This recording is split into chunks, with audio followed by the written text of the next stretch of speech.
next thing I want to point out is what I was talking about with the eyes closed thing. You can go back in the past, Google and see me suggesting 2 eyes open sighted fire. And this was really popular in the industry for a while. The idea that you're going to have both eyes open using your sights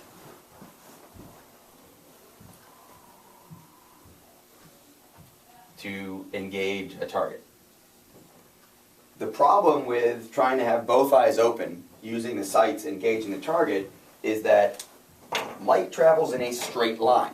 Light does not curve to meet your eye or to go kind of where you want it to go through the rear sight and then onto the front sight and then onto the target. Because light travels in a straight line, when you take your eyes, and they're obviously set apart spatially, and focus them inward at that front sight that is 2.5, 3 feet away from your face, what you end up with is this and this. Your eyes focusing there. Well, the light traveling to the eye continues to travel in a continues to be brought in from a straight line past that front sight. Whatever you're seeing in the background, we know it's not going to be in super focus, but that's still where the light's coming from. So what you end up with is, because this eye is focused over here, it sees, right? Think about the shape of your eye. The field of vision for that eye sees the target as being shifted over to the left somewhere. The target as being over here. Ish. This eye sees the target as being shifted and over here somewhere. So you end up with 2 visions of the target. Now, any 3-year-old can figure this out, right? If they stare at their thumb, there's going to be 2 of their mom in the background. But for some reason, we get out on the gun range, and I was subject to the same thing, and we try to ignore that. Both eyes open. I want to have full periphery vision. I want to keep my senses about me. I don't want to take the time to close an eye. All these rationalizations for why we should do this, except physics and visual processing says it's not going to work. So get rid of it. What I'll tell you is this. It's a truism, I think, that if you can look at your front sight and be certain that it is superimposed over your target, this is a clue that you probably don't need to be using your sights. So if I look at John's chest and I stick my thumb out in front of me and I focus very hard right on the tip of my thumbnail with both eyes open, I can tell that I'm still in front of John's chest. But guess what? I probably don't need my sights to shoot John at 7 feet from me. That's a clue. On the other hand, if I need my sights, like if I look at Ian's head, well, from here at this distance, I stick my thumbnail out. If I look at detail at my thumbnail, I see 2 of Ian's head.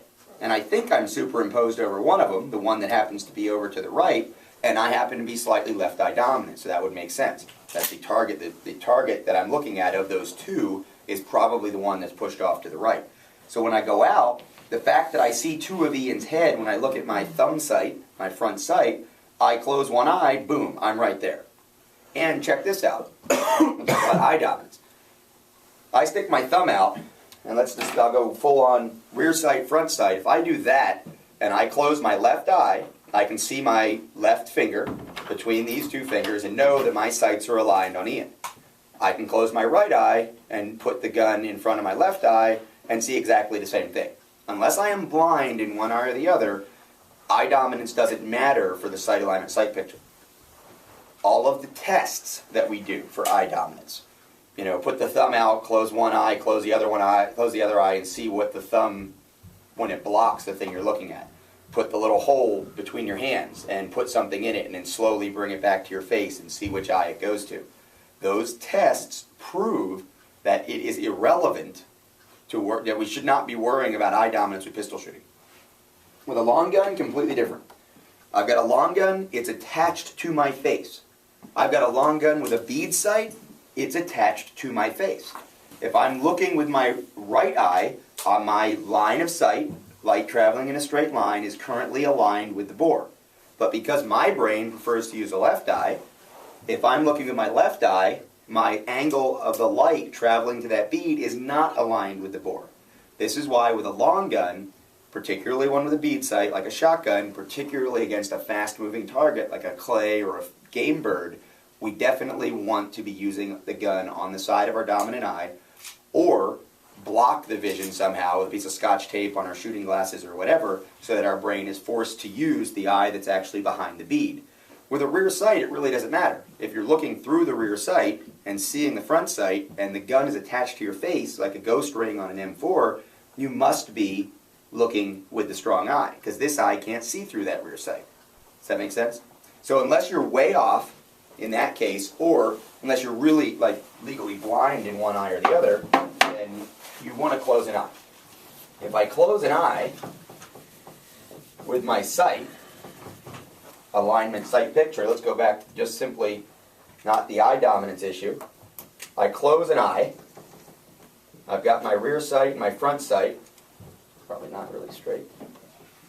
With artistic license, I've got my rear sight and my front sight. Now I'm looking through the rear sight, focusing here, but superimposed behind it, I can get the blurry image of my target. That's what I want, light traveling in a straight line. The eye dominance piece is this. It doesn't matter which eye happens to be the dominant one. Remember what I said, just like the tests prove that you're going to put the thing you're looking at in front of your dominant eye, as a human animal, when you extend that gun is going to end up either here or here. If it's in front of that eye, what I do, what ends up happening to me, and I didn't notice this until like the mid-90s, towards the late 90s, I think I was looking at a picture of me doing some competition shooting. And in those pictures, my head was way over here by my right arm. And I really had no idea why. But what was happening was my head was canting to get the gun in front of my slightly better vision in my left eye, my dominant eye. Well, that was no big deal. It happened in an automatic way. I didn't have to think about putting the gun in front of my left eye. It wasn't until I started studying, what are people teaching? I'm gonna get into instructing. Mid to late 90s. I'm gonna start teaching. I'm gonna start going to schools. I start paying more attention, and I'm all of a sudden told how eye dominance is so important. And eye dominance is this, and eye dominance is that. To the point where there are some instructors actually teaching people to go to their left hand if they're left eye dominant. To take their weak, retarded hand that they don't do things with, they don't have good mechanical skills with, and try to shoot in law enforcement agencies. I got an email within the last year from someone who was having trouble qualifying, and by the way, their department instructor had them switch from right hand to left hand because they found out they were left eye dominant. Ignorance. That's all this is. It's a complete lack of understanding of the human visual system, the human ability to stick things in front of the dominant eye, and maybe the fact that light travels in a straight line and we need to close one eye if we really want to be able to superimpose the sights over the target at any distance. And again, remember that truism that if I don't need to close an eye, it probably means I don't need to be using my sight. If it's incredibly close, you don't need to close an eye. If it's far enough away or a small enough target, if it requires so much precision that you're going to use your sights, close the eye. Close one eye or the other and focus on the front sight. So teaching sight alignment and sight picture is something that we do in all of our classes to some level. Because even the experienced shooters who might come in with some, if you said, hey, do you understand sight alignment and sight picture, they'd be nodding and saying yes. They may not actually have any idea the practical application of sighted fire in the context of a defensive shooting situation. Questions? All right, so make sure, when do we teach sight alignment, sight picture? Before what drill? What type of drill? BOSP drill. Balance, speed, and precision. So, fundamentals of defensive shooting are extend, touch, press. Then we get into the up single shot, then the up multiple shot. Then we might teach lateral movement, or we might teach the balance of speed and precision drill. If we teach that, somewhere in there we have to do sight alignment, sight picture before we start having to do that. Maybe it's lateral movement, then sight alignment, sight picture, and then balance of speed and precision. But either way, we have to put sight alignment, sight picture in there before we can get to the balance of speed and precision drill. Because it's not appropriate to have people shoot at that 2.5-inch target on the balance of speed and precision target, those little numbers, It's not appropriate to take somebody and say, okay, you've been shooting at this rectangle, and we've had you do kinesthetic alignment, unsighted fire, because 99.9% of the people who take the class can hit that all day long between 8, 12 feet, 10 feet, 12 feet, where we usually are.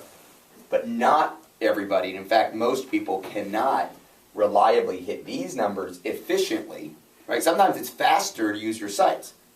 Sometimes it's more efficient to use your sights. In other words, if you're at 50 yards away trying to hit the head of this target, it's going to be pretty damn inefficient to not use your sights. In fact, because primarily, efficiency requires effectiveness. So if you're not hitting it, you're not being efficient. So just pulling the trigger fast isn't what we want. It's much more efficient to use sight alignment, sight picture at 50 yards. Well, even at 4 yards, it's more efficient to use sight alignment, sight picture for most shooters on these small targets. So it would be reckless for us to run a balance of speed and precision drill with these as targets unless we had taught people properly how to use their sights. So that's what we're looking for. Teach sight alignment, sight picture prior to the balance of speed and precision drills.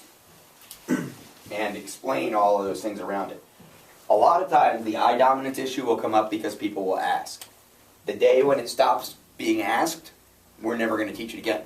Because I think we'd be better off if we never mentioned it. The problem is it's out there in the industry and other people teach it as relevant, so we sometimes have to undo that damage.